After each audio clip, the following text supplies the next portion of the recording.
Welcome to the Business of Apparel podcast. This is the place to learn how to start and scale your own apparel brand and fill it with loyal customers for years to come. I'm your host, Rachel Erickson, owner and CEO of Unmarked Street, and I can't wait to share this episode with you. Welcome back to the Business of Apparel podcast. Today, I want to talk a little bit about a subject that came up in my last financial review meeting. So earlier this year, earlier in 2024, I decided to bring on a bookkeeper for the company, someone who kind of could help me just monitor all of our finances, make sure that I was tracking them properly, but mostly someone who could really help me with my taxes. When it comes to doing our taxes, my husband and I have kind of had a DIY attitude for the last many years. And since starting the business, it's just made me really nervous to do my own taxes. I want to make sure that I'm compliant on all of that stuff and that I don't ever get like audited or in trouble or anything like that with my taxes. And there were a couple of instances in the first year that we did our own taxes with the business where I just wasn't 100% sure. And so that was really what drove me to hiring a bookkeeper for the company and making sure that I had someone kind of on staff with me who is able to just monitor that information and also make sure that I am compliant and doing all of the right things when it comes to our money. Now, they also are helping me do my California to Colorado business transfer, which has been exponentially helpful. I'm not sure if you ever tried to move a business out of the state of California, but the jargon that is on their website and the way that all of the forms get filled out, at least for me, felt very confusing. And so it was really helpful for them to kind of pick that up for me and help me figure out how to make sure that I was not dissolving or closing my business out of California, but just moving it to the new state here in Colorado. So we did that earlier this year. We brought them on board. I have a monthly meeting with them where I go through the previous month's finances. What did we spend? What did we make? What kind of goals are we setting for the next month coming up? How are we going to hit like a big overall annual goal? And full transparency a little bit into my books is that we're not going to hit our goal number this year. We're actually going to be off by about $100,000 with what I originally wanted to do coming into 2024 and what we're probably going to end up with here at the end of 2024. Now, we can't predict exactly what's going to happen in the last month of the year or anything like that. But traditionally, we have kind of ended out the year without too much surprise. Last year, we had a new client come on board, which was a great boost, but we can't always expect that, or we can't always anticipate that to happen on our books. We're still working on like building our sales machine, making sure that we have regular revenue coming in on a regular basis. So while we've had a steady income stream throughout the year, we're still working on laying that groundwork and doing the consistent work that it takes to really have predictability in our business. I've been learning a lot about that this year. And so that's been a big initiative for us here at Unmarked Street. Like it takes a little bit of time to kind of lay that groundwork. I kind of think of it as like we've been spending a couple of years digging that great big hole in the ground, getting ready for like cementing that foundation in place.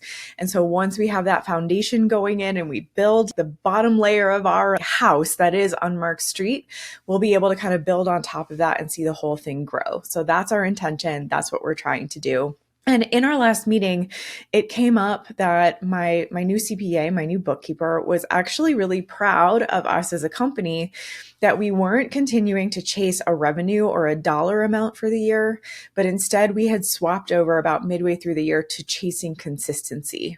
So I want to speak a little bit today about chasing revenue versus chasing consistency. And how actually chasing consistency, if you do it the right way and you take your time and you're a little bit patient with it, it will lead to the kind of revenue that you're looking for, and how that really applies in the apparel industry too.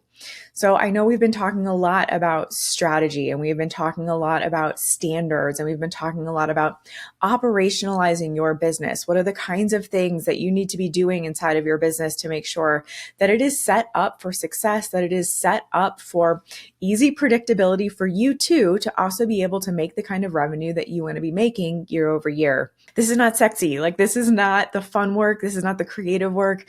We're not sitting down with our markers and our pencils, drawing pretty pictures. We're not coloring InDesign. We have a lot of work that we do need to do inside of our businesses though, to make sure that they succeed. That is the unsexy work. It's the boring work. It's the hard work. It's the work that you don't really want to do every day. It's the work that also doesn't show its rewards for a long time. So sitting down every single day and sending out LinkedIn messages to reach a number of people, or sitting down every single day for you to build your ad strategy or to be engaging with people on social media might feel like it's not moving the needle fast enough. And sometimes that's what can lead all of us to go, well, this isn't working. Like, I'm just not going to do this anymore. But it's the consistency over time that will start to accumulate, start to add up. Eventually, we start to notice little things that are working. Like, oh, this message over here actually got a really good response from 5 new people, where every other message that I've been sending out has been like crickets, radio silence. So now I'm going to hone in on that message that worked. I got a response from 5 new people. I'm going to start saying that message out to way more people, see what we can do in the way of engagement, see what we can do in the way of lead generation, and get those kinds of things moving. And if you're not doing it on a consistent basis, on a daily basis, on a weekly basis, you're not going to find those little nuances or find those little tidbits that are going to help you grow and build the bricks of your foundation that you need to be building to eventually get to a place where those things become easy. Like, okay, now I know exactly what my messaging cadence is. I know exactly what my email nurture sequence needs to look like. I know it's working. I know what my clients want to hear. I know what my ideal customer wants to hear from me or wants to get from me. So that consistency starts to build a lot of excitement from your community. It starts to build sales. It starts to then build your revenue. So there are a couple things that I wanted to talk through today that I really encourage that you start considering putting down in your business as an apparel brand professional or as an apparel brand owner. I really want you to start thinking about a couple of key things. Number one is your team. I really want you to focus on how you are going to retain your team for the longest duration possible. Now, as leaders and as managers and CEOs, it is, in my opinion, a great privilege to watch our employees get other opportunities and fly, spread their wings, go on to do bigger and better things. I've watched that here at Unmarked Street a couple of different times, and it makes me really proud that we've had people on our team who can then use this experience and go on and get bigger and better jobs, bigger and better salaries. They can get paid better. They can go off and get graduate degrees because of the work that they've done with us. They can go off and make a lot more money than maybe what we're able to offer them right now. And there is an absolute sense of pride in being able to offer that to employees and recognize that sometimes it's okay for them to leave your company and fly and do something bigger and better. But for the most part, if you have great employees inside your company and you know that they're ideal for your team, you really want to make sure that you're retaining them, because turnover can be really, really expensive for you. Like, if we're talking about you trying to figure out how to hit revenue goals, the cost of turnover and losing team members can be too much for you to bear. Now, I was just reading an article not too long ago that said the cost of losing an hourly employee can cost around $1,500 for your company. So if you have an hourly employee, maybe someone who's an intern that you're paying minimum wage, when they leave your company, it's probably going to cost you about $1,500 to figure out how to replace the work that they're doing, or to kind of take steps backward. You know, they're probably doing work that is going to be really hard for you to personally take on yourself. I can attest to that myself. Ella, who was our amazing intern for the last year, who is helping us with a lot of marketing and data analytics here at Unmarked Street. She has gotten an amazing opportunity, and we're so excited for her. But taking on that additional work myself has been really challenging. And so if you've noticed on social media or something like that, that maybe we've had to skip a day or two of posting, or something isn't quite as consistent as it used to be, it's because now I'm having to do that work, and it's probably costing me a little bit of money that we lost Ella. And so while it's important to me that I recognize that this is a great opportunity for her to grow, it probably at the end of the day is costing my company a little bit of money that we lost her. At the same time, if you have a salaried employee, someone who is working for you 40 hours a week or more, who is a core part of your team, you had the chutzpah, you had the ability to hire them full time and offer them a salary, offer them benefits. If they decide to leave, you're probably looking as much as 2 times whatever you were paying their salary to actually then have to figure out how to replace that person. Those stats can be really staggering. So in the way of making sure that your team wants to stay with you, some of the easiest things to do are to give them roles and responsibilities. and clearly define it for them. What is it that they're expected to do every single day in the role that you've given them so that they know what success looks like or they know what failure looks like on your team? And by giving them those roles and responsibilities, you're also then giving them, hopefully, some way to have decision-making power on your team. And that decision-making power is going to go a really long way for you, because if you tell a designer who's on your team, they have the decision-making power at the end of the day for all of the color in your line, for example, all of a sudden, that gives them a sense of ownership. That gives them a sense of much, much more belonging inside your brand than if you retain all of the ownership and all of the decision-making power. That also helps you to delegate some of that work off of your plate. If you trust this person and you know that they've got a great eye for color and you know that you've trained them, they understand your brand, they understand what you like, you know that you can trust them to come to you with questions if they aren't quite sure what decision to make. Offloading that onto a team member is going to relieve you of all of that responsibility, is going to give a little bit of time back into your own schedule. But again, you are also going to be giving them a new sense of ownership and a new sense of purpose inside your company that's going to help them stay. So these are the kinds of things that you want to start laying the groundwork on. Now, if you don't have roles and responsibilities written for your brand, we have a team process manual on our website that we would love for you to be able to access. It is kind of a boilerplate, but what we did is we built several of these team process manuals, roles and responsibilities for teams, meeting structures. We wrote down timelines, all of that for several of our clients over the last year. And we decided that it was such an important tool to be able to get out into the world. We kind of made a more standard unmarked street version of it so that you can have access to most of the information. Now, it's really hard to do a specific calendar in this team process manual if we don't know your brand specifically.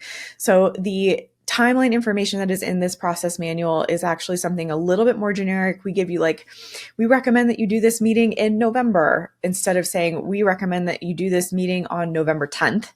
And so it's not quite as detailed as it might need to be if we were to come into your brand and write a specific one for you, but it is going to get you 90% of the way there. And the team roles and responsibilities that are written in it are detailed enough that it's going to really give you a head start and a good foundation for how to give that information and how to give those roles and responsibilities to your team members. So if you're interested in that, you can go to thebusinessofapparel.com.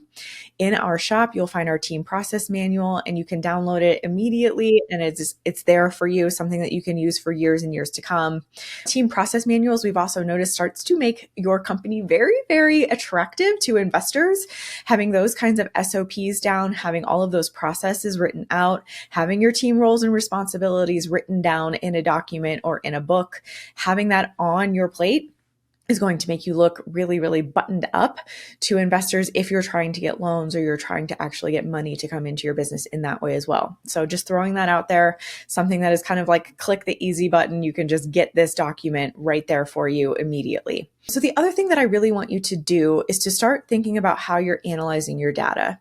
So if you start focusing on your team and if you start focusing on your data in a way that makes every single day a data day, you are going to really start elevating your brand and you're really going to start knowing your numbers well enough that tracking your revenue, moving toward a revenue goal is just going to become easier and easier and easier.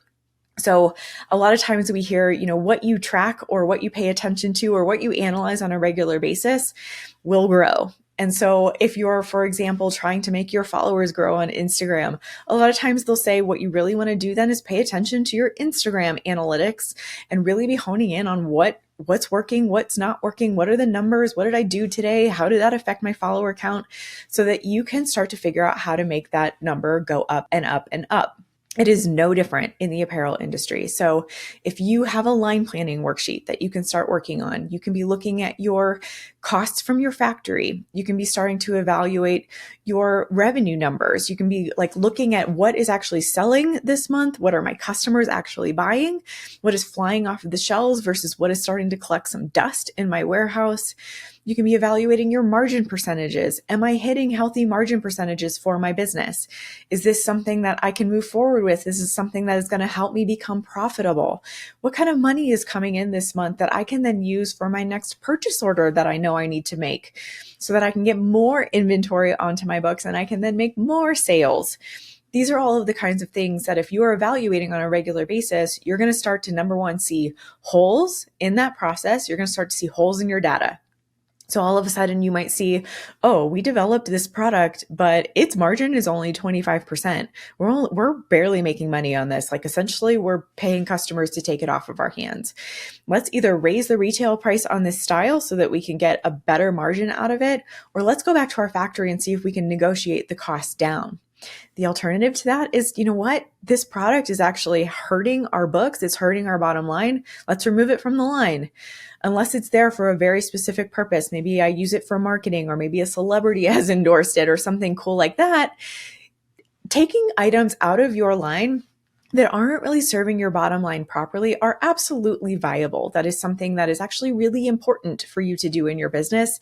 And you're not going to know which are the right ones to do unless you're analyzing your data. So again, I just wanted to reiterate that if you have been chasing revenue, if you've been trying to chase dollars and you're worrying about dollars and you're thinking about revenue and you're thinking about money all the time, it might be time for you to consider chasing consistency instead. Just like my CPA told to me last month, he was really proud that we were chasing consistency instead of chasing revenue, knowing that revenue will come out of that consistency at some point once we start to get everything to click.